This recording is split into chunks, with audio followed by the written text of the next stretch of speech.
আসসালামু আলাইকুম সুপ্রিয় দর্শক বন্ধুগণ। তো আসলে আলহামদুলিল্লাহ আমার গাছের দুন্দুলের আজকে হয়তোবা হারভেস্ট করা যাবে। তো দেখেন মালের শেপ সাইজ। তো আলহামদুলিল্লাহ প্রচুর পরিমাণে দুন্দুল ধরছে। এটা আসলে আপনারা বুঝতে পারছেন কি সমস্যা। তো তারপরেও আল্লাহ তাআলার অশেষ রহমতে আমার গাছের যে অবস্থা আছে, ভরপুর ফলন আছে। তো আপনাদেরকে যদি আসলে পুরো জমিতে ঘুরিয়ে ফিরিয়ে দেখায় তাহলে হয়তো বুঝতে পারবেন। তো একদম এই যে নিচ জায়গা থেকে একদম নিচ থেকে ফলন ধরা শুরু হয়েছে। তো আলহামদুলিল্লাহ এখনও মাচা পুরোপুরি বাইতে পারে নাই, তারপরে যে পরিমাণ ফলন একদম সন্তোষজনক। তো ইনশাল্লাহ আজকে আশা করি হারভেস্ট করলে 2 ক্যারেট হবে।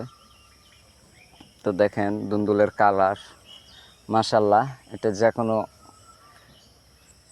ক্রেতার মন জয় করে নেবে। তো আসলে এখানে একটা গাছ দেখতে পাচ্ছেন, এটা নষ্ট হয়েছে। একটা ছাগল ঢুকে গেছিলো এবং তার সাথে প্যাঁচ খেয়ে এই গাছটা আসলে আমার ফল দেওয়া গাছটা নষ্ট হয়েছে। তো এটা নিয়ে মন খারাপের কিছু নাই, আলহামদুলিল্লাহ।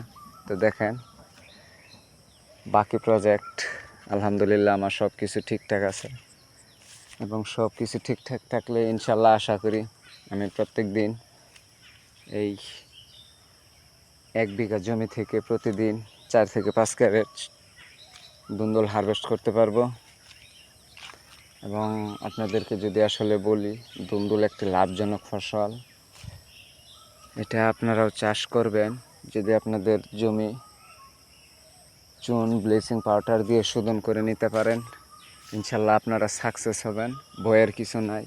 দুন্দুল গাছ হয়তো 2-1টা গাছ মারা যায়, এটা নিয়ে ভয়ের কিছু নাই।